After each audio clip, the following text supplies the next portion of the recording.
When college football was over for me, I turned off football entirely. Like, I didn't watch football again. Football was my life, and man. you turned it off.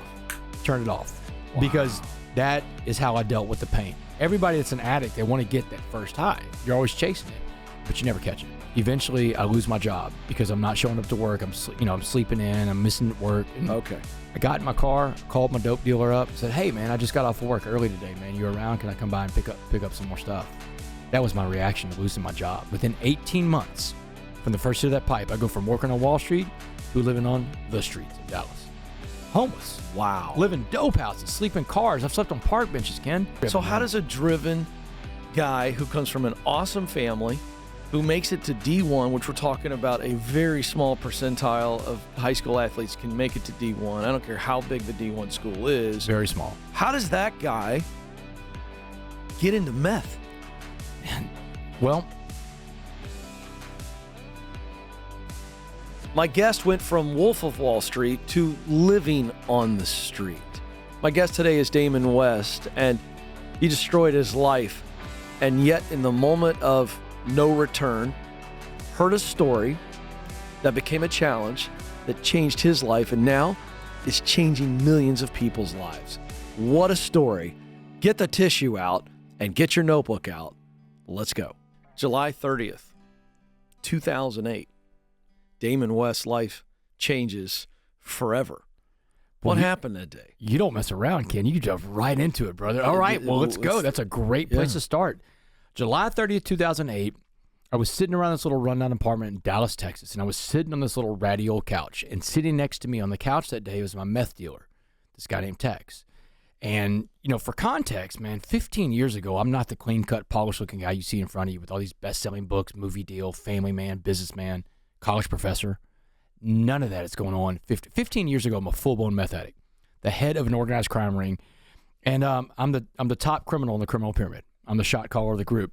And that day on my couch is my dope dealer. His name is Tex. I'd called him over because I was out of dope, and I told Tex, man, you got to get out of here. The cops are looking for me. They're closing in on me. My partner in crime, Dustin, had been picked up 10 days before. He got picked up 10 days before in a stolen car. So they had my partner in crime in custody, which means it's only a matter of time before they have me in custody. Right. Because in crime, everybody talks. Right. It's human nature. So you were feeling it. Feeling it. I knew I was in trouble. And I was remember, I don't go into this detail of it much, but I remember seeing cars that I thought were suspicious on the street that day. And I was like, man, that's weird, man. These cars are moving around. But I didn't, my main thing, I was focused on getting more meth because I was a meth addict. That's what addicts do. We focus and we obsess over the. So what was the crime ring that you were leading? It was a bunch of burglaries, a bunch of other meth addicts breaking into houses, about a dozen of us, young and old, male and female, black and white, everything in between. Drugs and addiction. And you're breaking in to do what? We're stealing people's property and to trade it off for dope. I got it. It's all about drugs. So valuable stuff, and then we turn it in and we get meth. Yeah, man. You got these other meth dealers out there that'll take stuff off your hands. They'll trade you for dope. And it's sad because the people whose places I broke into, the property I stole, most of that stuff is gone because it was all traded off for dope. And that's the thing about the burglaries, Ken. I mean, this needs to be said. My victims, the people whose houses I broke into, I didn't just steal property from them. I stole their sense of security. Yeah. I stole something more valuable than property, something I don't know if they can ever get back. And I can't change that because I can't even apologize to them. The state of Texas has a law that says if you apologize to the victims of your crimes, you go back to prison. It's a felony. So they have to just live with that for the rest of their lives. Oh, sure. I negatively impact a lot of people. Yeah, a lot of trauma. Never hurt anybody physically in my crimes because no one was ever home. Right. Saving grace in the story. Sure. We never ran into our victims. They never ran into us. No one got hurt. No weapons were used. These are property crimes around meth. And it starts in the Uptown neighborhood of Dallas. They call them the Uptown Burglaries.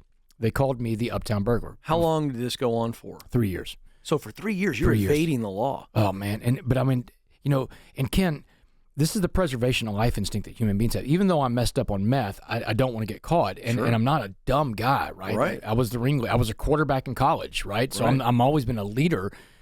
And I go to the great lengths to make sure I can get away with these crimes. One of the first burglaries I committed, I broke into a U.S. post office and stole a mailman uniform. because mailmen can walk with impunity around neighborhoods, right? And so I became the ultimate disguise. The ultimate disguise. And I would watch neighborhoods and watch condo buildings. When the real mailman left, I would go walking around. Wow. And you see the vulnerabilities in a neighborhood or in a condo building. You get into the mail rooms, and inside those mail rooms, if you're the mailman, you have all these slots, and it says, you know, some of the boxes in there say, we'll be out of town from this date to this date. Hold our mail. Or you look in one of those slots, and it's got a ton of mail stacked up. That person's not home. Right. On the outside, you have a key to your one little slot. But if you're the mailman, you're inside. Wow.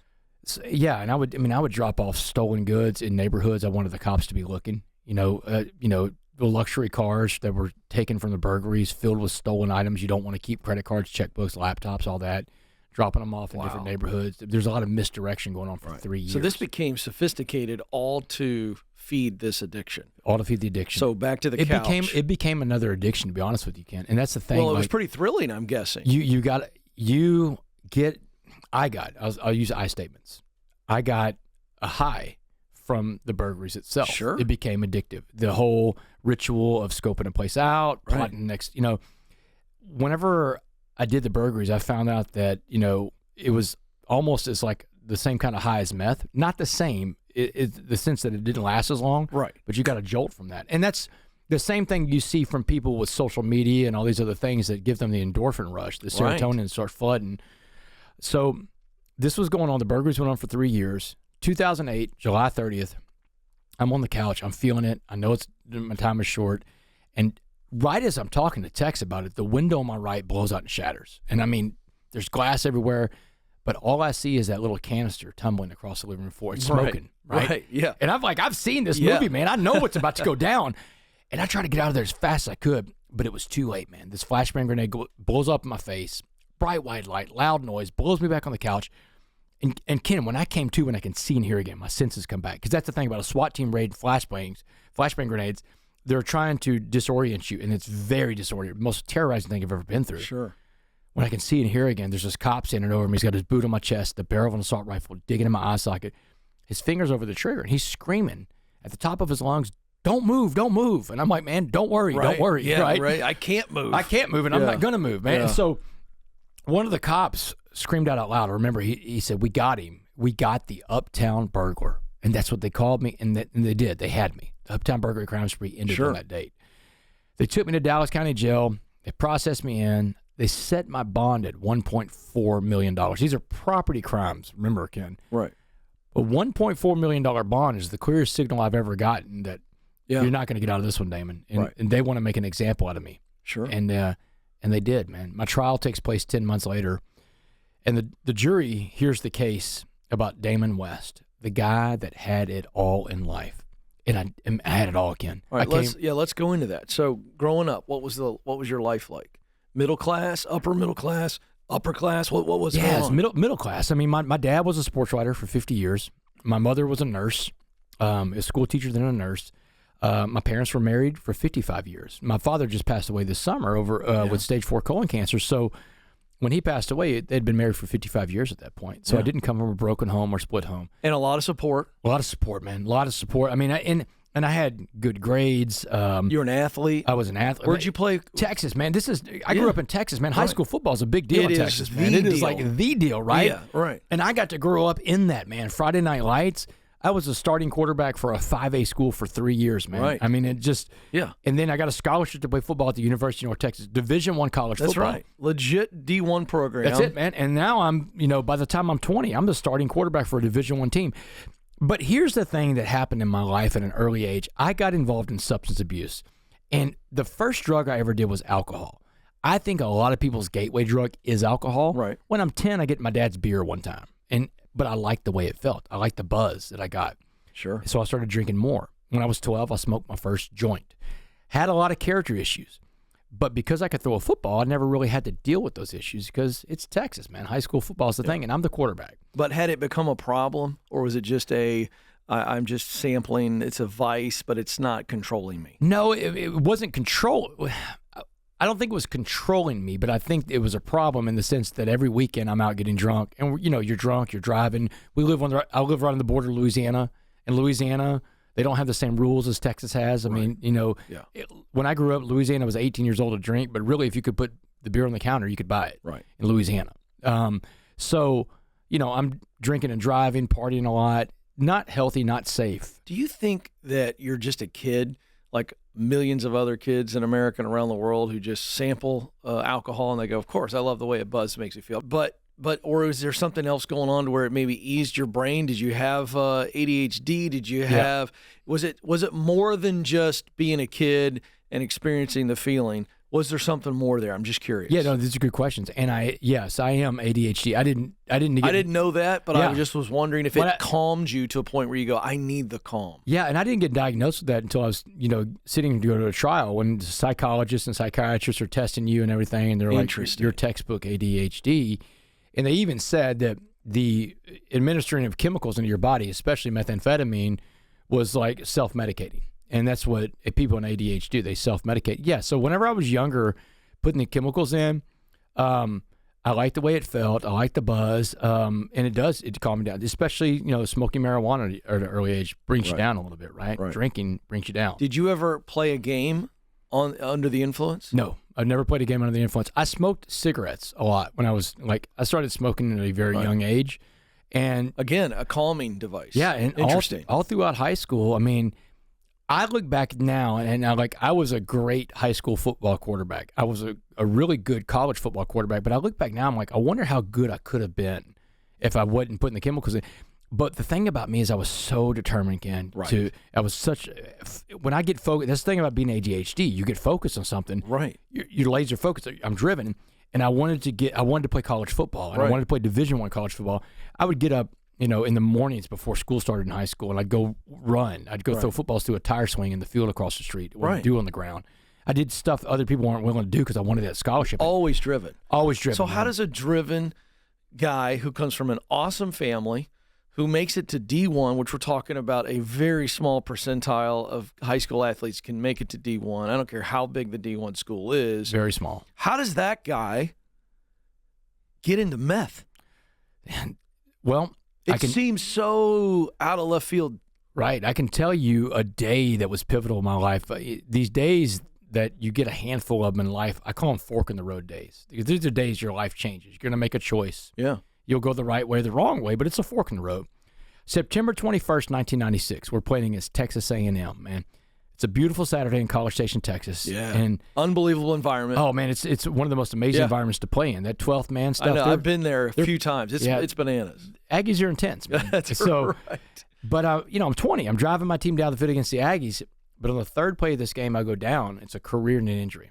And I never played college football again. I separated my shoulder that day against Texas A&M. No kidding. Yeah, and then your throwing shoulder? Throwing shoulder, yeah. Oh, and actually, it's the last game I ever played. That throwing shoulder injury sidelined me for the rest of the season.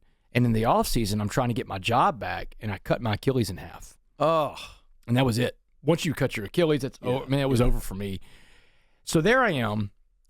With no direction in life because my entire identity was wrapped up in being a college football player, man. I've put all my eggs in that one basket. And, this is what I learned in life about you can't set your identity on something you attach yourself to. Right. Because that can be removed from you at some point. That's right. Anything can happen.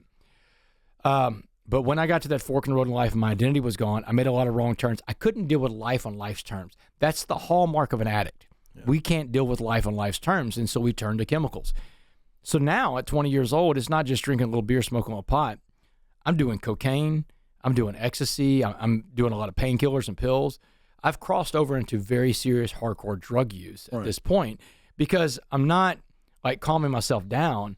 I'm trying to pull myself out of this funky world. Yeah, now it's different because, you're trying to fill a hole. Yeah. I'm guessing it's devastating beyond description. I would call when you're a D1 athlete and it's all that's a full-time job. I don't think to our non-sports listeners. Yeah. A D1 athlete, certainly a football quarterback. Sure. At the D1 level, that is a full-time job. You're up at 5 a.m, working out with your team, getting your weightlifting in. You go to classes like everybody else in college, but you have to take the 8 a.m. classes and early classes. Then you go work out. You go watch a lot of film. Especially your quarterback, you're watching a lot of film. Right. Then you have practice, and you usually have another study session, and then you go to study hall and study for your class. You're done about 8 or 9 o'clock at night. It's a full-time job. I'm sitting here and I'm thinking, this wasn't just your identity that was stripped away from you. It was your routine. Yeah. It was everything. It was everything I knew. It was You're spinning. It was my structure. Yeah, the that's structure what I mean. was gone, man. Everything. Yeah. So you lose the identity, and on top of that, like I'm not a college quarterback anymore, and on top of that, you lose all the structure, all the routine, everything, the discipline, the drive, and you're just floundering. Yeah, and these are the things in life. Like, people are faced with these things that happen in life. To make a comparison to what can happen to you in life, like this injury in college that derails my life, bankruptcies, divorces, loss of a job. Great point. These are things in life that derail everything. Rock our world. Rock your world, knock you down. And when I'm down, and football was the only thing that I had focused on at that point in life, that seriously, man. And remember, I worked hard to get where I was, and that's gone now. And I won't find that direction to focus myself on again until, 2015 when I walk out of prison. But that's a little later in life. My life is rudderless at this point. So you're still at school. Still in school. You're sampling all these drugs. Doing all these drugs. I'm partying. I'm in a fraternity. Fast forward a little bit to where we leave school. You graduate? Graduated in 99. I was a very functional addict. I mean, I was able to graduate. Yeah, you're not a loser dropout. I was close to dropping out, but I didn't drop out. I graduated in 1999. What's the first job? I worked for this company called Jobs.com. It was during the .com boom, man. It was, and Jobs.com was one of those ones, remember the .com, in 1999, the .com thing is moving. It's moving. 2000, the bubble bust. Right. And that's where I was working the .com industry when the bubble busted. And after that job at Jobs.com, I took my severance and I moved to Washington, D.C. I always was fascinated with politics. I got a job working in the United States Congress. I worked for a congressman from Houston. After that, I left Congress to go work for a guy running for president. Who is that? A guy named Dick Gephardt. He was a Democrat from... You worked for Richard Gephardt? Yeah, I worked for Dick. Yeah, no way. I raised money for Dick all over America. I was a political fundraiser. Okay. And so... I mean, he's a legendary Democratic congressman. Yeah, in politics, for the listeners out there, like, in 2004, Democrats and Republicans are not even the same as what they are now. It's unrecognizable. Very, very different. It's unrecognizable. Back then, there was a lot of tension in politics, but at least they talked to each other. Right, sure. People work together. They found that common ground in the middle because that's where things get done in politics is the middle. And that's what you're seeing the erosion of in American political society right now is there's no middle. Right. There's polarizing sides. Yeah. So you're working for him and you're back and forth between Houston and D.C.? Oh, I'm all over the country raising money for Dick. Are you still dealing with substances? Yeah, I'm into cocaine a little bit. Right. But, I'm doing a lot of political work. And, in that political realm, you don't want to get caught with cocaine. Right. You can drink a lot, though. And that was the other thing I did a lot. That's part of the lifestyle. I drank. Yeah, it was an occupational hazard, with politics, man. Yeah, it's a large shrimp and a cocktail. Yeah. You have receptions every night of the week. Absolutely. I mean, and drinking in politics has always been there. You hear stories about, just to reminisce on how politics used to be, Tip O'Neill, when he was Speaker of the House, on Fridays, he would grab a six-pack and drive to the White House and go have a six-pack with his buddy, President Ronald Reagan. That is absolutely true. And they would discuss. That's when the politics got done, man. That's when the laws got made over a six-pack on Fridays. Yeah. So drinking was a very big part of politics, and that was really like the drug that I did more than anything throughout my entire life was alcohol. Are you still feeling a sense of pain from the loss of the identity? Is that still happening, or have you switched gears and you're going, all right, I'm going to go all pol? I'm just curious, where's that part of your soul, your heart at this point? I have it's a very good question. No one's ever asked me that, and here's the answer to that. When college football was over for me, I turned off football entirely. Like, I didn't watch football again. I didn't watch pro football. I didn't watch college. And look, man, I came from a very football background. My dad was a sports writer for 50 years. My dad we're from Port Arthur. Jimmy Johnson is from Port Arthur. Yeah. And so my dad, whenever Jimmy was coaching the Cowboys, Jimmy told my dad, he said, bring Damon to the games. I'll put him to work on the sidelines. The job on the sidelines Jimmy had for me, I held Jimmy's headphone cord on the sideline. Yeah. You look at all the videos from the Cowboys who go to the Super Bowl and all that. Yeah. I'm on the sideline. Yeah, the point is that football was your life. Football was my life, and man. And you turned it off. Turned it off. Wow. Because that is how I dealt with the pain. I just didn't deal with the pain. I just shut it down, closed that door, locked it up. So am I still dealing with it? Yeah, I'm dealing with it, but I'm trying to find direction in life. I'm trying to find something I can sink my teeth into like I did football. But, politics was interesting. It's intoxicating. Yeah. The proximity to power was intoxicating. Of course. But I never got anything like that football high, if you will. Right. And so I didn't have the direction of my life. And in 2004, Dick drops out of the race for president. He loses in the Iowa caucus. And one of my dad's friends, a stockbroker in Dallas for UBS, United Bank of Switzerland. He runs the UBS branch in Dallas. And my dad was telling him about me. And the guy's name was Charlie Eldemeyer. And he told Charlie about me. And Charlie's like, man, you mean Damon's been a political fundraiser for over a year, and he's got a book of contacts like that, millionaires and billionaires? Yeah, I want to hire him. So, Sure. Man, I got this job at UBS. I mean, didn't even have to interview for it because I've got this book of business, Of course. right? Yeah. So I go to the UBS. I start studying for the Series 7, Series 63. I'm hanging out with those other brokers, and I'm partying a lot, man. This is 2004. Right. And I'm in an environment where doing cocaine. It's Wolf of Wall Street. It's Wolf of Wall Street, brother, and it's acceptable. So I'm out there partying, and Dallas is a very big partying scene back then that I've fallen into. There's drugs and alcohol, going out to clubs. So one day at work, I'm passed out of sleep. This is 2004. I'm passed out of sleep at work, been partying all night the night before. This other broker comes up. He sees me sleeping. He wakes me up, and he's visibly shaking. He's like, dude, wake up, man. You can't sleep on this job. The markets are open. You're messing with people's money. They'll fire you. He said, come on down to the parking garage. I've got something that'll pick you up. And he doesn't tell me what it is, but I just assume it's going to be cocaine. Yeah. Because that's my drug of choice at the time. You're not worried. Not worried. Because you're like, I'm okay, a drug user. What's the next thing? I'm an addict, you know? Right. I don't know anything about addiction then, but I'm an addict.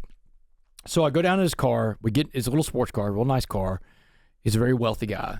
And he pulls out this glass pipe with these crystal rocks in it. And I kind of freak out on him, Ken. I'm like, man, what is that? Because to me, it's like something white trash. Like, what is what are you doing with a glass pipe? You know? Yeah. That's below. That's beneath Isn't that me. interesting? And I'm the stuff you've done to this point. Yeah, and I think I'm above this guy. And there's a warning system, though. Yeah, there's a warning system, but it's like a class, it's like a class below me in my mind, right? Like, oh, I see. It's kind of like, this looks a little shady. Yeah, it looks a little shady because it looks like something you see on the street. And I'm a sophisticated guy, right? I'm doing cocaine. Okay. Like I'm doing the rich man's aspirin. Right. But this guy pulls out this pipe, and I'm like, man, what is that? And he's like, dude, it's crystal meth. Just relax. And I'm like, man, what are you doing with that trashy drug, man? I was like, I don't do that. I do blow. He's like, dude, trust me. Try this stuff one time. He said, you're gonna love this stuff. And it's a big upper? The ultimate upper. Okay. I smoked that drug one time, instantly hooked. Just like that. It was like touching a live wire. So much so, Ken, that when I touched that drug for the first time, you could have put me in a room with a mountain of cocaine. I never would touch it. And I never did. That was the last time I ever did cocaine. This is 2004. When I tried meth for the first time, my coke addiction's gone. And you're able to perform on this. At first, I thought it was the wonder drug because you're up for like 3 or 4 days at a time. You're focused. You're like, remember, the psychologist told me when I'm getting ready to go to my trial, self-medicating by doing methamphetamines is very typical for people with ADHD. In fact, the medication that we give you for ADHD is amphetamines. I'm smoking methamphetamine. And so this is just it's a super focus. You're able to focus. Super focused, but you're up for many days at a time. Meaning no sleep? No sleep. What goes up comes down. And so I see. So then it's immediately addictive because you have to have it to perform. You become physically addicted to it. Wow. You get a physical addiction. There's drugs that you get physical addictions to. Opiates are like that. Opiates are the biggest physical addiction I think that people can get to.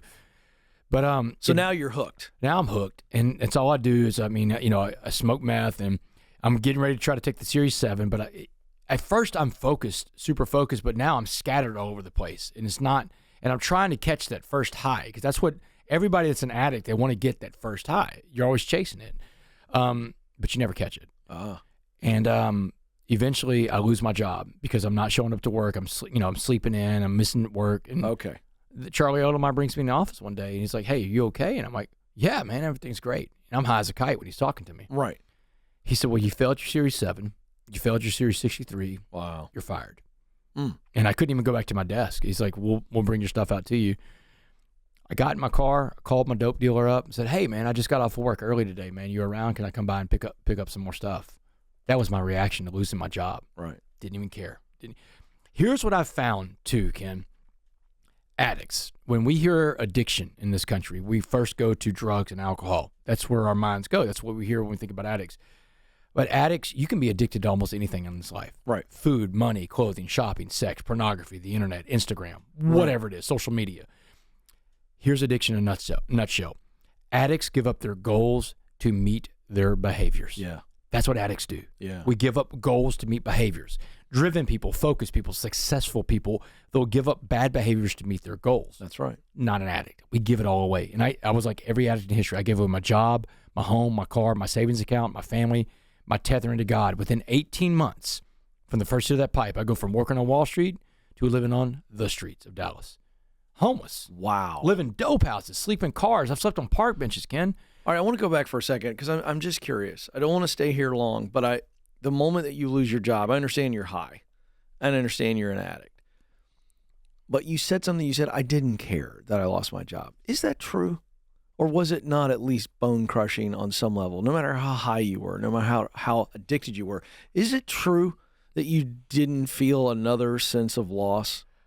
I think that the thing I was concerned about more than anything is my family was going to find out about that. That was going to be, how was I going to explain that to them that I got? Because remember, it's my dad's friend that hired me. 100%. They're going to find out about that. Yeah.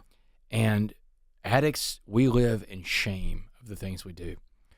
I've never met anybody, Ken, that was an addict that said, hey, when I was younger, growing up, I wanted to be a drunk. I wanted to be a drug addict. I wanted to be a criminal. I wanted to be a thief. Right.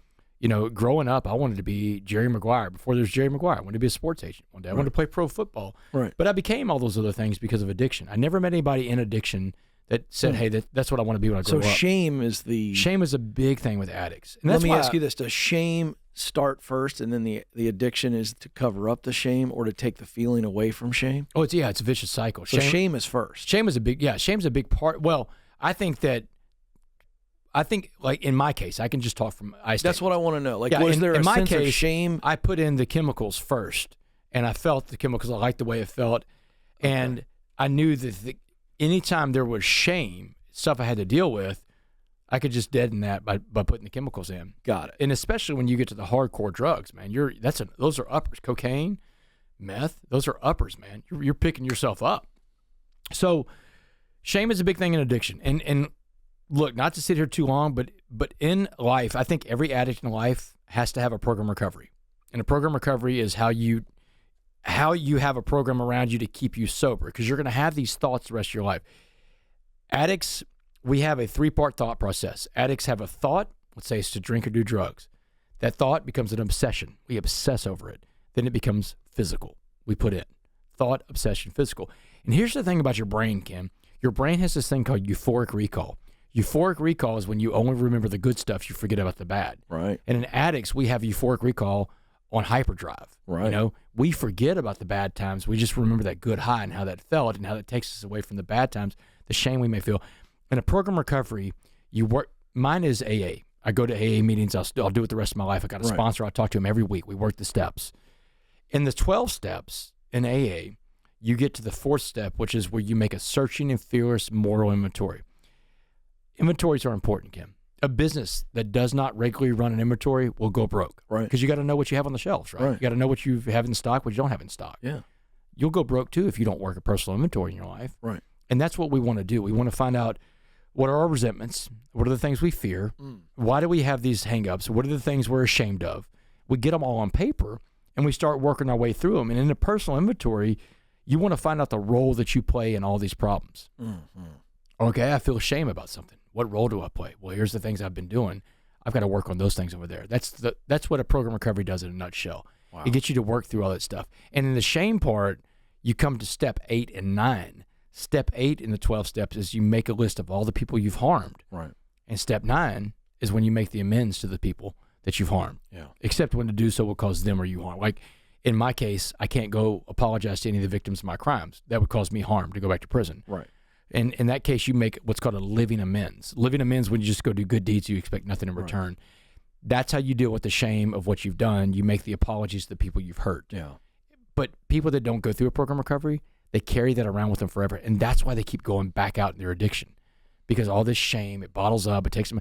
You got to keep your side of the street clean is the point in program recovery. Yeah. I just think it's so powerful for our audience. And I'm just thinking in my own life, what am I ashamed of? And shame is this unbelievably debilitating coat that we can put on that is so heavy. And it at the end of the day, it just makes us feel like we aren't worth anything, or we Absolutely. Shouldn't carry ourselves out in public. So what do? We retreat to a cave, essentially, of medication. Absolutely. I just think there's somebody need to hear that today. Oh, absolutely. And it doesn't have to be like something terribly awful against humanity. No. But maybe something that a parent said to us, or a coach, or a teacher. I was asking you about the ADHD because I think that in our American education system, we have a one-size-fits-all system, and kids like you and me, who I wasn't a good student, not because of my ADHD, I just was not a good student, only in the things I was just interested in. But I mean, the amount of, some kids are just carrying around shame because of their grades. Right. 100%. I mean, it could be that. It doesn't mean you've done something. Well, when we grew awful. up, because we're about the same age. That's right. We grew up, they didn't have anything called, they didn't have ADHD. They just, you dealt with it. Yeah. My teacher in third grade, Miss Woodall, tied me to my desk. I mean, you know those little desks you would slide into? They got the open side. She had a rope right there that when I got in my desk every morning, she would tie me up in there and make sure I couldn't get out of my seat because I'm out bouncing around. Like, that's not good. Yeah, but I mean, like, what message does that send? Yeah, but today I would have been diagnosed inside of 10 minutes. This kid's ADHD. Yeah. But also, Ken, I mean, just not to go down this road too much, you can go too far with trying to give coping mechanisms to deal with stuff. 100%. That the kid, the family, the parents are really kind of the ones that are at fault with that too. We coddle the kids. We make it too easy for them. Yeah. We don't make them deal with things. They can't ever be wrong. They can't ever lose. Well, that's right. Participation trophies. 100%. All this other stuff, man, is terrible. In the U.S. Army, I work with the Army now. The Army brings me in to train troops on the coffee bean mindset. We'll talk about the coffee bean in a little bit. We're getting to it. Yeah. But one of the things the Army deals with is that a percentage of their enlistees that come in, the troops that come in, they get these broken bones and they get injured a lot in basic training. They fall down and break femurs and break tibias and fibulas. It's called soft bones. The Army's trying to figure out how to deal with what they call soft bones. And it's from these kids that have grown up inside their houses their entire 18 years. They've never been outside. They didn't fall out of trees. They didn't skin their knees up riding bikes. Soft bones is something the U.S. military is dealing with. And they have to put them on the sidelines, rehabilitate them, give them calcium pills, try to strengthen their bones up because for 18 years, they didn't do anything. That's the parents' fault, Ken. Right. That's the parents. 100%. Not parenting, giving your kid a device. Letting the devices raise your kids. That's terrible. Yeah, I get it. It's absolutely true. Okay, so you get arrested that day. You're getting processed. The trial takes 6 days. The jury deliberates for 10 minutes. The jury comes in. Your lawyer says to you, this is not going to be good. And I know it's not going to be good, man. 10 minutes is fast, bro. That's not good. It's prepare for the worst. Anybody that's ever seen Law and Order, you know if a jury comes back fast like that. Yeah. And they sentence you. They sentenced to essentially life. 65 years in prison. 65 The judge years. read the sentence out loud with a smile on his face. Judge Snipes, he was elated. The prosecutor was elated that there was a life sentence because... Here's what I want to ask you. When that decision comes down, I mean, it's one thing for her to say, this isn't good, prepare for the worst. Well, what did it feel like? Can you recall what it felt like when you heard 65 years? Being punched in the stomach. You ever had the wind knocked out of you? You get hit in the stomach really hard? Many times. And you can't breathe? That's what it was like. It was like suffocating a little bit. And the other thought that went through my head is, oh, my God, my parents heard that. They were in the courtroom. They're in the courtroom for 6 days. They were there. They loved me. They supported me. My mom told me when I was in Dallas County Jail, she said, baby, she said, we've loved you unconditionally ever since the day that God loaned you to us. Yeah. She said, do you understand what I'm saying? And I was like, yeah, I think I do. She said, good, because she said, I want you to know something. We just gave you back to God. There's nothing we can do for you more, Damon. She said, you are now a captive audience to God, and you better start listening to God. And she told me when I was in Dallas County Jail that, Damon, I've been praying for this. And I'm like, what do you mean? You've been praying for me to be locked up? She said, my only prayer to God was that God would save your soul. And you're in a place right now where God can save your soul. And I don't know what's going to happen to you at this trial, but I know that you're in a better place than you were living on the streets. And that kind of comes back into my mind right after I get sentenced to life in prison is, oh my God, my parents just heard that. And what does that do to my mom's thought about God on this thing, man? Because I've torn my family apart with this thing. My biggest victims are my family. And if anybody would have ever done to my family what I did to my family, man, I'd probably try to kill them. Right. But I'm not going to kill myself. Right. But the jury just took my life away. Were you open to what she was saying? Did you have a relationship with God at that point? If you did, what was it? Yeah, I had a relationship with God, but it was a very one-sided relationship with God. It was like I wanted God on my terms. Right. I prayed every night in Dallas County Jail before my trial. There's no atheists in foxholes, Ken. So on the other side of that, when they lead you out and they take you, and you've got about, I think I know your story, it's about 2.5 months before they're going to take you to penitentiary, the state penitentiary. Are you mad at God? Are you questioning God? What's going on? No, quite the opposite. So when I prayed before the trial, it was so I could get out and get high again. Like I'll be a better guy. I'll get a job. I'll just smoke meth on the weekends. Wow. That's it. That was my prayer. That's the addict's prayer, brother. That's what addicts. So I've heard you say that. You're still going after all this. You're going, if you can get me out of this, I'll only do it a little bit. I haven't hit rock bottom yet. Right. You know? But the trial, like my book, The Change Agent, that's where the prologue starts off. Rock bottom is May 18th, 2009. That's the last day of my trial. You know, that's the sixth and final day. They come back with That's when you hear the sentence, and that's rock bottom. Yeah. Here's the sentence. Like, you know, you asked me what it felt like being kicked in the stomach. My parents hear that. But it felt like rock bottom. And I'm like, this is rock bottom. Right after the trial was over, my mom and my dad get a real quick visit with me. My mom makes me promise I won't get to any of these gangs and I won't get any tattoos. In fact, she says, no gangs, no tattoos. Come back as the man that we raised or don't come back to us at all, Damon. I'm not playing. That stuck, didn't it? Stuck, man. But I didn't know how I was going to do it, man. I remember I agreed to it, but I was so full of fear. Yeah, and how could you even know what it's about to be like? Yeah, because I've never been to prison. I don't know anybody that's been to prison before. So I get back to my pod that I got a couple months before the prison bus comes to get me. May 18, 2009, it's a very big day in my life. Yeah. It's the day that I get sentenced to life in prison when I lose my life to a jury in Dallas because of the things I did. So I want to also make sure everybody knows. Right. I own all my behaviors. I deserve to go to prison, and now I'm going. But on that day, I get back to my pod in Dallas County Jail, and all the other inmates I live with in this pod, they're all staring at me. My trial was very high profile. It was on TV every day, one of those courtroom dramas. Everybody knows I got life. And, I mean, everybody's just staring at me, Kim. No one will come near me. I think they're afraid they're going to catch a life sentence, right? This guy's contagious. Right. So if I get too close to him, and, man, all I want to do is cry.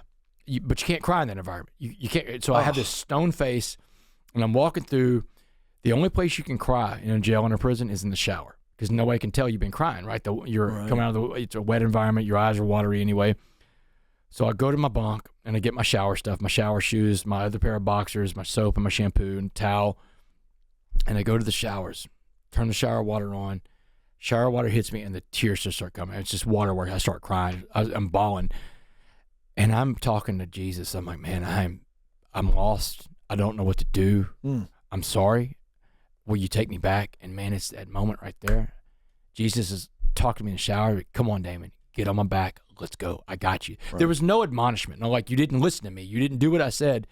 That's how it is with the power of Christ, man. Right. You just got to, just got to say, hey, man, I'm ready. I'm ready to go. And he's ready. He's waiting for you. That's the thing about Christ. He's always waiting for you. You know, some people will say, like, well, someone found God when they were in prison. Man, God's not hiding. Right. You know? Where did you find him? Under your bunk? Isn't that true? You're the one that's been hiding. Yeah. And I'd been hiding from Christ all those years. When you live in your addiction, you can't worship two masters, you know? And your master is the drug. That's the thing about addiction, man. Most addicts that I've met, most addicts that I've met, Kim, they're not bad people. They're sick people that do bad things in their pursuit of their high. And you know what? I agree with it, but I want to reframe that. Just and tell me what you think of this. They're not bad people. They're people who think that they're bad. Yeah. Based on what you told me. Well, they've done bad things. They have. Yeah. And so have I. Yeah. But there's a difference between me and an addict in the sense of we've all done bad things, but they think they're bad. Sure. It becomes their identity. The shame is what I'm coming back to. You say, the shame. It's very powerful. I've never heard it shared that way, that we're all one bad moment from becoming an addict. Yeah. And when I go back to the definition of addiction, it's not just drugs and alcohol. No, this is anything. that's exactly right. People cope in different ways with their shame. People are addicted to shopping. Yeah. People salve their wounds with debt, credit cards, or gambling, to your point. Those packages coming in from Amazon all the time, you know, people go watching these shopping shows all day long and shopping, man. That feeds their brain. They get the rush from that, man. They get the bounce. It's a loss of value. That's a loss of value. That's a good way to put it. And when you make the apologies that you have to make in a program recovery, the 9th step for us in AA. When you make the apology, here's 2 things that apologies do in life, and someone out there needs to hear this. When I make an apology to someone I've harmed, and I have to, this is at the end of the day, I'll tell you what I do, what ritual is, but I've got to make apologies. I can't live, because if I carry that around, that can become a resentment at me. Yeah. You know, I can resent myself for the things I did. But the apology does 2 things. First, it's going to free the other person of what you did to them. That's the most important thing, because they didn't deserve whatever it was you did. Right. Let them go, set them free, right. Make the apology. But here's the thing about apology. An apology has a period at the end of I'm sorry. There's no comma, but. Mm-hmm. Now you're justifying what you did. It's not even an apology anymore. It's something totally different. Sure. But the apology, when made the right way, here's what you have to know. Someone you're giving an apology to doesn't have to accept your apology. That's right. That's not a part of the equation. That's right. The transaction is, I'm going to make this apology because, 1, I'm going to free that person from what I did to them. Yeah. That's going to set them. Whether or not they set themselves free, I can't control that because I can only keep my side of the street clean. Right. But if I make the apology, I give them the chance to free themselves from what I did to them. Right. And maybe it takes longer, depending on how bad the offense was. But the other thing that it does, it frees you from carrying that around. Yeah. I don't have to carry that around for the person that I harmed. That's right. The shame. Yeah. It frees you from the shame. And apologies are good for that. That's such a huge part of the value issue. Okay. Our time, I want to fast forward. You're in the county jail. I love that you shared the promise to your mother. And now you're going, all right, how do I survive this? And you run into a guy. Yeah. Who drops an unbelievable parable or a metaphor on you. Yeah. That sets you up to win. Share who's the guy and what's the metaphor. So to set this up, just remember, the day that they took my life from me with the trial, with the verdict, I come back to Christ. I get my life back, right? So I've given my life to Jesus, and I'm walking around, and it's hard, man. I'm scared to death. I don't know what to face. And this is the thing, you know, I learned from a lady in prison that was a volunteer chaplain. She told me the secret to faith was that if you're going to pray, don't worry. And if you're going to worry, don't pray. That's the secret to faith. You're going to let God do his job, or you're going to try to do his job for him. I didn't know what the secret to faith was when I was in Dallas County Jail waiting to go to prison. But I did know that God can use any messenger to get through to you. And these messengers in life, they don't always look like you, Ken. They don't come from the same background. Sure.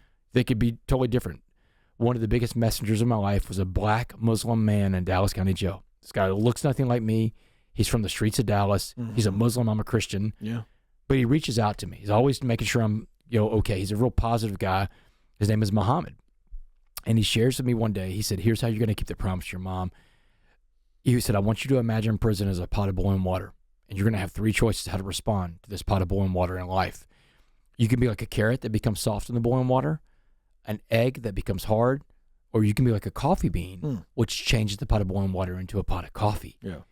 And he said the coffee bean is the only thing that can change the water because the power was inside the coffee bean to change the atmosphere around the coffee bean. And he said the power's inside you, just like it's inside the coffee bean. And he said, in fact, the coffee bean is the smallest of the 3 things, but it had so much power inside of it, it changed the world around it. And, even though this guy's a Muslim and I'm a Christian, I recognize right away that the power of the coffee bean he's talking about is the power of Christ inside you. Right. It's in you. It's in all of us, But we have to believe in that. We have to have faith in the power of the coffee bean, the power of Christ inside of us. And so when he told me this, it was like a light bulb went off. It was like I could wrap my brain around that. I've got 3 choices, and the choice is mine. It was empowering, Ken, because now the power was back inside me. And if I keep the power inside me, well, I wouldn't just survive prison. I could thrive inside of a prison. And the last words he ever said to me, the last words he ever spoke to me on earth, be a coffee bean. And then the prison bus comes to pick me up. They take me off to the Texas Department of Criminal Justice, and I have to go live in a supermax prison. And when you get a life sentence in Texas, they segregate you out from the rest of the prison population. They want to get escape off your mind. And so their answer to that is they take you and they put you in a building with nothing but lifers. And you have to live in the life sentence building for 5 years before you can come off the building. So that means you don't get to go to school, you don't get a job, you don't get to leave the building. The rec yard's even on your building. So you just stay on this building, this island that's really secure with 432 people. Everybody's got life. It's the most dangerous place in the world because it's the most hopeless place in the world. When there's a void of hope, darkness, negativity, evil will fill that void. That's why prisons are so dangerous. That's right. because there's a lack of hope inside that place. Yep. The movie Shawshank was so powerful because the movie Shawshank is really just about hope. Yeah. Depending on the perspective of the guy. If you're Andy Dufresne, you're the guy with hope. If you're Red, you have no hope.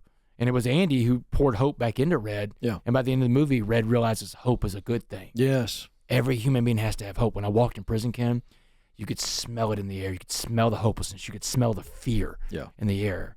And prison was hard. The hardest thing I've ever been through, most violent thing I've ever been through. For 2 months, I fought constantly.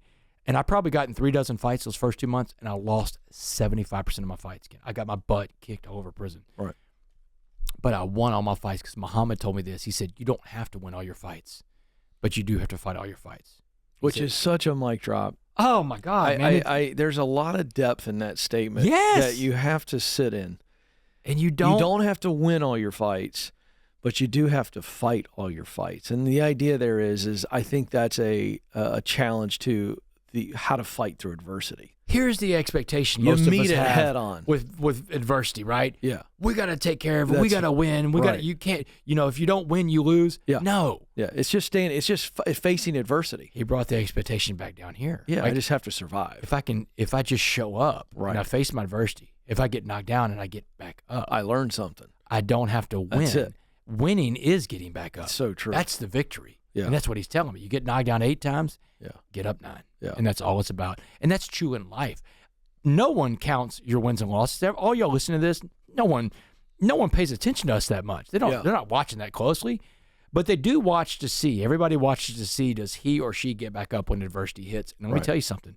In life, what I've learned, you just get back up. Yeah. You just keep going. We're going to get to the rest of the story, folks, I promise, because it's a fabulous ending. However, I heard you just recently, minutes before we started this conversation, you spoke to our entire team, and I heard you describe, just like you did the audience, the metaphor of the coffee bean. And I immediately started just kind of going a little deeper into it. And I'm sitting there thinking about it.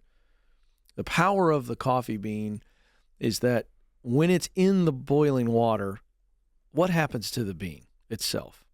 The bean releases the energy from within it. But why?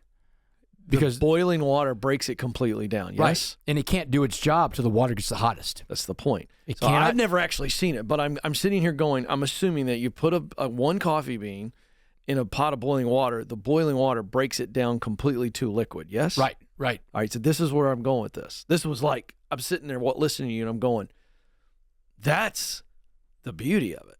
It's not just that the coffee bean has inside of it the power to change the water into coffee.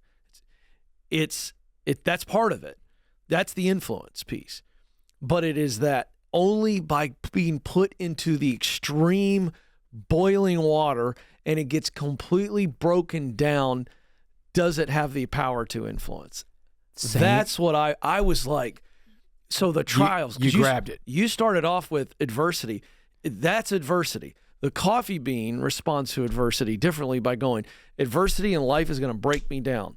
Divorce, bankruptcy, disease, I mean, you name the crap of life. But when we allow it to, when it breaks us down, we allow it to do something with us. That when we're completely broken down, we still have the ability to influence. It transforms us. It's the transforming power of adversity. It's the agent of change. Yeah, I was sitting there going, so you grabbed it. You understand. So this is the thing. bean completely dissolves. Yeah. But in doing so, it becomes, the water becomes coffee. It changes the entire environment. And that's what happened in my life. And I tell people, I don't always go down the faith road, but let's talk about that. We have no problem talking about it. I think that, when God shows that he's real by taking people's lives and doing that in their life. That's how we know God's real, man. God doesn't set bushes on fire. That's Old Testament. Yeah. He sets people on fire. Right. And whenever this SWAT team comes in, the trial goes on, the life sentence, God is breaking me down. Without question. Destroying everything that was before me, everything that I was about, all these different things I worship, sports, drugs, women, all this other stuff, the vices in life that I'm going after, breaks all that down. There's nothing left of the old person and builds me back up. But I have to have the faith to build back up, right? Yeah. And that's what's happening slowly inside this prison. I'm turning this prison, this maximum security prison, into a pot of coffee. And, when I'm transforming this prison, it's me using the power of the coffee bean. Things like smiling everywhere I go. Because, Muhammad told me, he said, you either infect a room when you walk into it or you affect the room. Right. You're the disease, you're the cure, right? So I'm using the power of my facial expression to change the energy around me. But one of the main things I'm doing that transforms the prison is I'm restoring hope. I'm Andy Dufresne, right? How are you doing it, besides the smile? Man, guys, one of the things I learned in life, the secret to life is servant leadership. I've got to find a way to serve when I'm inside this prison. And when I get into recovery, especially in prison, I get into this AA group, I learned that I have to serve to be great. Yeah. And so I'm finding ways to serve. And, I can't take you to college classes, but I've been to college. I'm in a rare group of people inside of a state prison that has this, unique educational background. There weren't a lot of guys with bachelor's degrees in prison. There weren't a lot of guys, there was nobody else that worked in Congress, worked on Wall Street, right? Sure. So I could teach guys how to read, how to write. I would hold class inside of a prison cell that, we couldn't leave our cell to go do anything, but I had groups of guys that would come to me to teach them how to read and how to write. The humility it took for a grown man that's 56 years old to ask me, can you teach me how to read so I could take the GED test one day and I could be a better man for my family. Wow. Restoring hope. Guys, I would notice this in the day room when the stock market report would come on in the news. It comes on the news all the time at the end. Middle towards the end, the Dow Jones, the NASDAQ, the S&P 500. I noticed the news is big in there. Everybody watches the news because that's our connection to the free world. So the news, everybody's locked in, watching the TV. But when the stock report come on, everybody would kind of put their head in the ground. They kind of kick the ground a little bit. And it dawned on me, man, these guys don't know what they're talking about. So I went up one day while the stock report's going on. I'm like, do y'all know what they're talking about? And there were guys in there like, oh, you trying to make fun of us now? No, but I can teach you what that is. I can empower you with the knowledge of what they're talking about. So I started teaching guys about the stock market in there, about investing money. And before you knew it, man, these guys had their own black market stock market. They were buying stuff off the commissaries, soups and stamps and stuff like that, and they started their own little stock market game. These guys were empowered with knowledge. Yeah. That's the thing I had to transfer. We all have something to transfer to humanity, right? Right. My job in there was to transfer hope through things that I had in life that were unique in there. And that's the thing about the quilt. We'll call it a quilt of society. When we get away from just being locked in our own selves and being siloed, and we say, hey, what do I have to offer the society around me? That's how society grows. Yeah. That's how we become a better version of ourselves. Right now, we don't have that going on a lot in society. Social media is actually antisocial. It silos people away from being in that quilted fabric of society again. It's one of the worst things ever happened to humanity. But in prison, there's no social media. Yeah. There's nothing like that. It's all these people around this little prison is a society that is built up with the people in there. The rules are made by the people in there. But when you have someone who comes along that shows them that they can be a better version of themselves. I said 4 words to people all the time in there, and it wasn't be a coffee bean. It was, I believe in you. Yeah. I believe in you, man. Those 4 words, every human being needs to hear those 4 words. Yeah. But I would go around telling these men, I believe in you, man. You can do this, I put the power of belief back in. I changed the way they think. Yeah. The coffee bean thing is just stuck, and you're like, I'm going to do it. So I'm going to fast forward the story for sake of time. Yeah. You get in front of the parole board. You do well. Yeah. And they go, all right, we're going to give you a shot. Yeah. 2015. 2015. And so you walk out after 7 years? 7 years, 3 months, 18 days. Not anybody's counting, but November 16th, 2015. Yeah. You come out. And this is the part of the story I have not heard. Hell, this is crazy. What happens next? Ken, so I've got this dream. You can't get a job, right? Well, no, I had a job. This is God, man. I got a job working at a law firm. I did my own legal work when I was in prison. Got the attention of all these other lawyers in Texas. This law firm in Beaumont, Texas, the Provost Humphrey Law Firm, Walter Humphrey, the head of the firm, read my legal work, and he reached out to me in prison. He said, hey, you put together a hell of a writ for a guy who's never been to law school. If you ever get out of prison one day, come see me. I got a job. The most prestigious firm in Southeast Texas, man. Wow. He's telling me, come see me if you ever get out. Yeah. Second day out of prison. I'll hit you up. Yeah. I knock on his door. Yeah. He answers at the firm, looks me up and down. There's no teardrop tattoos. No tattoos, right? My mom said no tattoos. Looks me up and down. He said, you're hired. And I said, I'll do anything, man. I'll clean gum off the parking lot, whatever it is. He said, you're a paralegal now. I work in the pharmaceutical division. I became a paralegal day 2 out of prison. Wow. Incredible, man. Like instant validation for a guy that needs validation. But I got this dream, Ken. I want to share this story with other audiences. Of course. I want to go talk about my experiences and share the story of the coffee, the message of coffee bean. Right. I know how powerful it is. I just lived it, right? Right. The thing is, though, I found out you can't just go knock on the door of a school and say, I just got out of prison. I want to talk to your kids. Sure. That's a very poor strategy. Yeah, I found right. they may lock you back up. Right, exactly. I got chased off from schools. Yeah, I'm sure. So I had to find people to believe in me. It was a local cop and a local judge where they were the ones that first escorted me in. I had to be escorted into schools to share the story at the beginning. In my parents' spare bedroom, because I lived with my parents for the first 2 years on parole. How old are you at this point? 40 years old. Man, Ken. So you come out at 38. I'm 40. Okay, you come out at 40. Yeah, I'm 40 years old. I'm 40 years old. I'm just out of prison. I'm on parole for the rest of my life. I got a job making just above minimum wage. Right. And I live in my parents' spare bedroom. Right. And it's like, that's better than prison. Yeah, it's better than prison. But which way are you ladies going to swipe on that guy? Yeah. Oh, yeah, right. I mean, I didn't have a Tinder profile, but I'm joking. Right. Like, no, I get it. Yeah, it's like, you're not a number one candidate for a lot of women. No, you're not. But the thing is, like, I'm not in prison. It's the perspective that life gives us, right? If we will take the time to apply perspective when life gives it to us, we realize that most of our days aren't bad days. We just define a bad day: divorce, bankruptcy, jobs loss, someone dies, kid gets hurt. By the way, I don't. Just real quick, I gotta know: does mom and dad pick you up the day you walk out? The day I walk out, man. And mom is there, and you've been seeing her. If they were able to visit. My parents came to see me over 150 times in prison. Okay, good. So I was just curious. Mom knew. Did she look your body up and down? Did she go pull up your sleeves? Oh no, she saw me every Saturday. I mean, they would visit me all the time. Good. But let me tell you something that happened when I walked out of prison. Great to talk about faith in the show. Let's go. I'm walking out the gate, and I see my parents in the parking lot, and I'm running towards my parents, and I stop. I hit the brakes because the voice is talking to me in my head. It's God. Turn around. So I turn around, I look back, it's the walls of the gate, the towers and everything, the barbed wire fence. And God's telling me, hey, Damon, you're going to work for me now. I did all this for a reason. The part you were talking about, breaking you down. Right. I did all this for a reason. You're going to work for me now. Yeah. And you can have the most incredible life a human being's ever had. People will wonder, how does this happen to one person? But here's the catch. It's got to be about me. It can't be about you. The minute it becomes Damon's show, this is where you're coming back to. Yeah. Let's go to work. Yeah. Then I turn off and run to my parents. My mom was like, why'd you stop? I told my mom. She's like, listen to that. That's God talking to you. I was like, I know, Mom. And my mom is telling me in the car, and she's like, hey, I set you up to go to this church retreat in a couple months.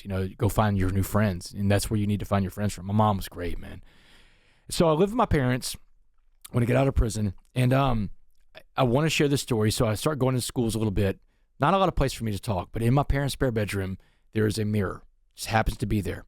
Just a mirror, a little vanity mirror.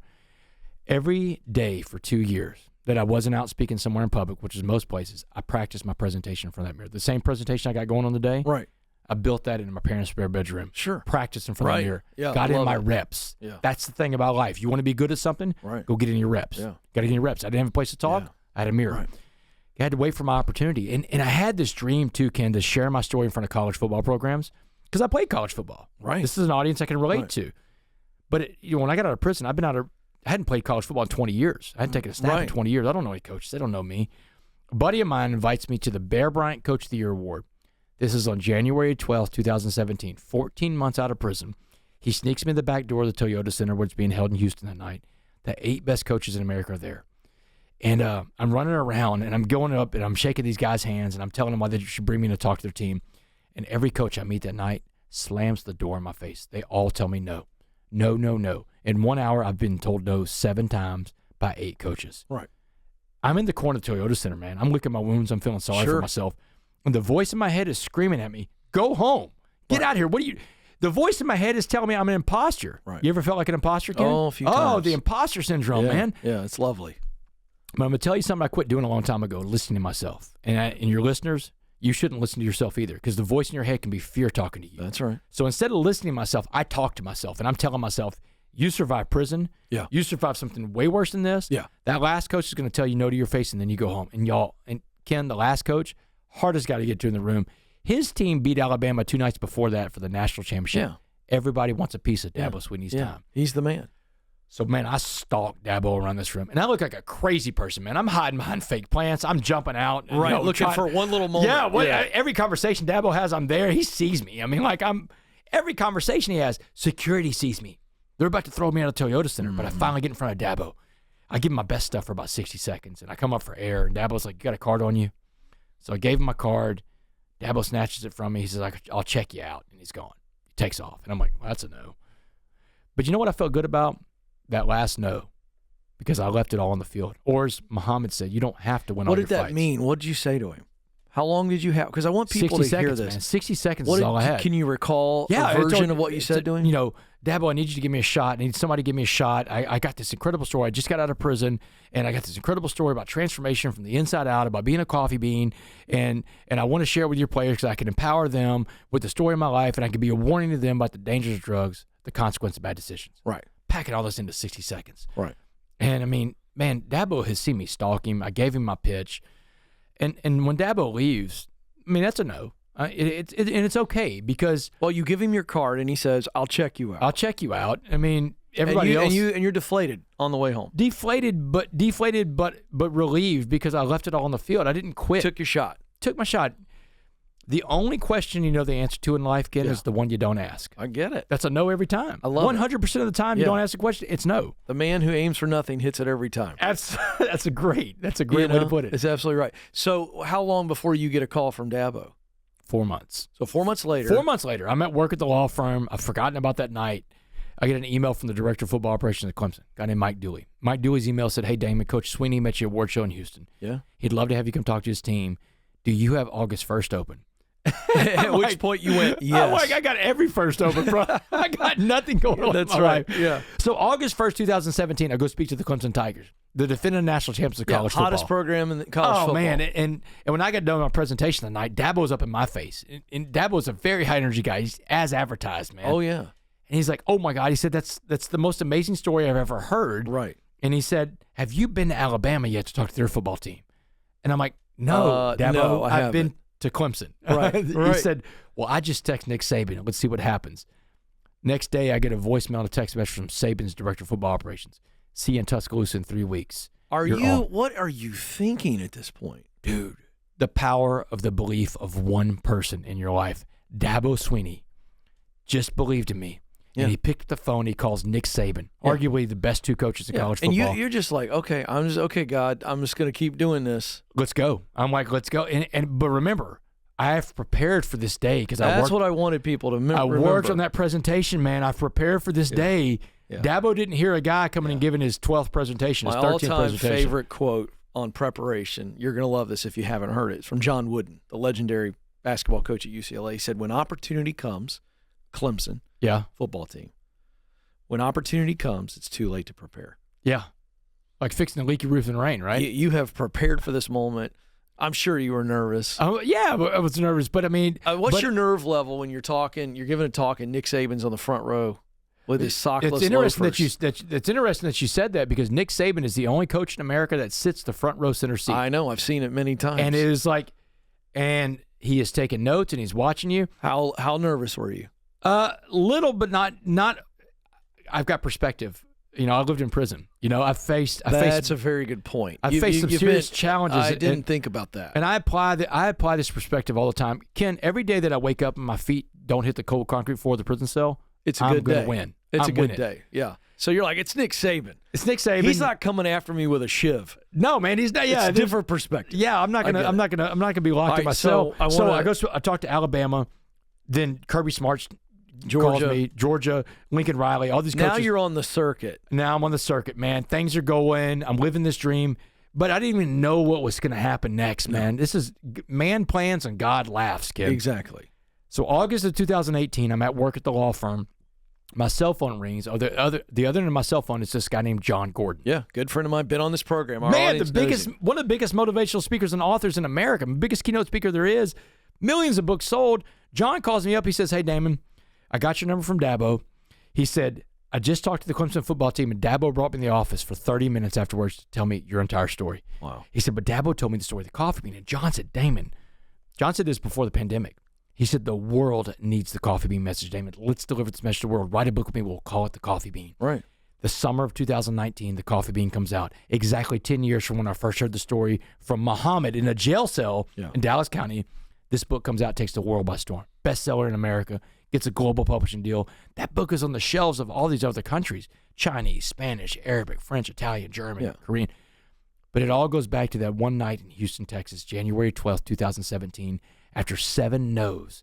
And the voice in my head is telling me to leave. And if I listen to the voice in my head that night, Ken, we're not having this conversation today. Right. The world doesn't have the coffee bean message. Yeah. And that's what I tell people all the time. You can't give up in life. You can't quit before the miracle happens, before your Dabo Sweeney moment. Yeah, I think it goes back even further. And you know this. It goes back to a moment in prison where an old African-American guy who's converted to Islam, and he's just sitting there looking at you, and he tells you, boom. And he drops this little story on you. And those 4 words, you're on your way to the penitentiary, and you decide to believe that. That story, the power of that story has turned into an amazing story for you. You've truly lived this out, and I love this. I want to wrap the conversation because the audience needs to hear this.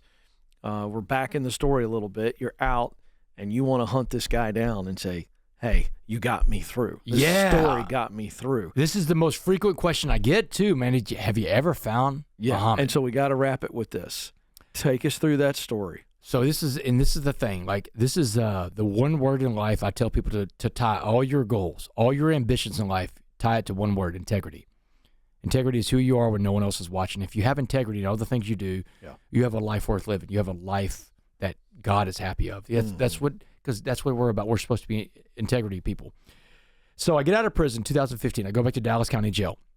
I ask him, I said, I'm trying to find my friend Muhammad. And they're like, listen, Mr. West, we don't have any records of a Muhammad. We need his real name or his birth date. So I go home empty-handed. And I had to hope that one day he would find me. And here's how he found me. An inmate in the Texas Department of Criminal Justice wrote me a letter. And in this letter, it said, find James Lynn Baker, and you find Muhammad. It's obviously somebody that's read my book. So I go back to Dallas. We find James Lynn Baker's criminal record. Matched everything he told me. In and out of prison his entire life. Had him in Dallas County Jail when I was there in 2009. And unfortunately, I found out that he was dead. James Lynn Baker II, Muhammad, he died on May 9th, 2017 of an opiate overdose in Dallas, Texas. Drug addict just like me, but he never got to a program recovery, never got a way to deal with the shame. I'm guessing you were profoundly sad when you found that out. Yeah, man. What did you want to say to him? Thank you for saving my life. You gave me the message that transformed my life, because now I knew that the power is inside me. I also wanted to tell him I became a coffee bean, because he told me, he said, you'll probably become the egg. Because I asked him, I said, what's going to happen? He said, you're going to probably become the egg. Wow. Could you imagine? Do you ever wonder, do you ever just think, I wish Muhammad could see all of this now? Yeah, but I do think he's seeing it. I think that he sees it from a different place. But I found his family, because I knew I had to honor him. That's the part about integrity. I can't just take this message and run with it. I found his family. And he's from a very poor part of Dallas, inner city part of Dallas. So I started a scholarship. Every year I put $10,000 into a trust for a scholarship in his name. It's called the James Lynn Baker II Be a Coffee Bean Scholarship. And his family picks the winner of that scholarship every year. So every year, one little boy or one little girl that grows up in his old neighborhood, goes to his old high school, Dallas Lincoln, gets a better chance at life through an education, because these two guys met up in Dallas County Jail. What was it like when you found his sister? Was it just one that you originally... But so you met all 3 of them at the same time? I met them on the phone. So you tell them this whole story. Yeah, I met their brother in Dallas County Jail in 2009. And what's their reaction to this? Blown away and shocked. And here's the thing that I found out. There was a lot of... This is all pre-book, right? Yeah, this is all... Yeah, this happened... This happened after I've become. This is just 2 years ago. Okay, so this is after the success of the book. Yeah, this you reach out to them. So now their mind is blown. Their mind is blown, and they and they're looking me up as I'm talking to them. They're like, wow. I mean, this is like, yeah, it has to be so overwhelming for them. It's overwhelming for them. But I told them, I said, listen, I don't know what your feelings are about your brother and the choice he made in life, but I need you to understand your brother impacted at least one person while he was on this planet. And that one person, me. I'm going to impact the entire planet with the message you gave me. Well, he has a huge investment in all the stuff that God's given you. Oh man, it's so incredible. Cool. It's was it emotional for them? Very emotional for them. Here's what I found out. We'll wrap up with this point. This goes deep. I think by every metric, you can see that I am a redeemed man. I am. I'm a success story in every way possible. Husband, stepfather, businessman, entrepreneur, speaker, professor, best-selling author, motivator, deliverer of hope. Yeah. All these things. You can say it. Damon West is a redeemed man. But here's what I learned when I found him. Part of him giving me the message of the coffee bean in 2009 was so that one day I could redeem him.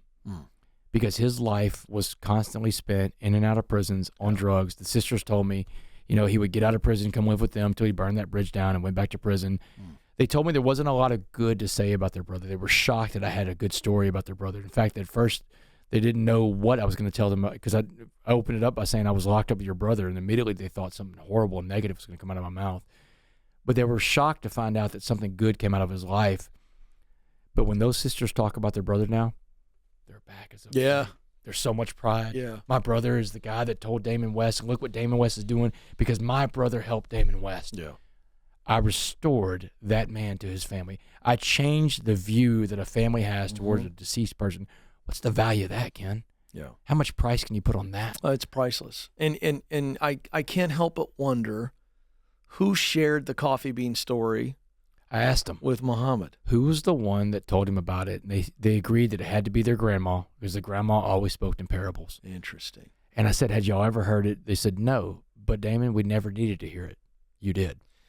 So the power of this, and I have goosebumps all over me. Crazy, man. I'm getting choked. The grandmother or someone tells Muhammad this story. Yeah. We started this conversation with you sharing your story of addiction, and you shared that it's about shame. And then I said, it's ultimately about value. Shame comes when we feel like we've done something, or somebody's done something to us where our value has been decreased. Right. Shame is a result of a decrease of value. It takes away. And I'm sitting here thinking right now, somebody tells this prisoner the story. This dude looks at you, transfers that story to you. He never believed that he could be it, but he thought that you could. I mean, at the end of the day, he shares a story, but he never recovers. He ends up dying from an overdose. That's the warning in the story. You can sit on all the knowledge in the world. My goodness. You could have all the knowledge in the world. You can be the smartest person that ever walked this earth, but if you can't apply your own knowledge, it's so true. It does you no good. And that's just what he sat on that message his entire life, and he died in his addiction. He died in his addiction, and that's that's heavy on me. Yeah, yeah. You can have it all. I mean, at some point, it's a warning to me. Yeah, all of us. I can have I've got the coffee bean, right? I'm living it, but if I stop living the principles of being a coffee bean, and that's the warning. If you don't feel today, folks, and if you've got somebody in your life that needs this message, I'm begging you to share this. If you lose sight of your value, it's deadly. Deadly. Deadly. You could die in it. And your soul dies, and then the body follows. That's it. And that's just hit me. How sad. Yeah. But how profound. Still redeeming and profound that he never truly believed it, that he could be a coffee bean. But he thought, I think maybe you can. Right. Pretty interesting. Pretty wild, man. We'll leave it at that. Damon West. The book is The Coffee Bean. I think it's a must read. I think it's a great gift this time of year, which can be a very dark time of year for sure. But thanks for coming and hanging. I got to go process all this. Is just, brother, it's I appreciate so beautiful. I appreciate the opportunity. It. Anytime we get a chance to share it, especially with an audience the size of yours, it's incredible. It's part of the journey. It's part of what I was supposed to do, brother. Well, keep doing it. Yeah, man, I appreciate it. And I believe that you're gonna get the parole is you're gonna be pardoned. I'm praying for a pardon since the first time I met you. We'll see, man. We'll see. That's on God's line, not on my line. I believe it. I believe it's gonna happen. So great, Damon West. Thank you. Thanks, brother. Hope you enjoyed the conversation with Damon West. You can get his book, The Coffee Bean, wherever books are sold. And hey, if you're enjoying these type of conversations, help us spread the word. Like, share, subscribe, and come back. We'll see you soon.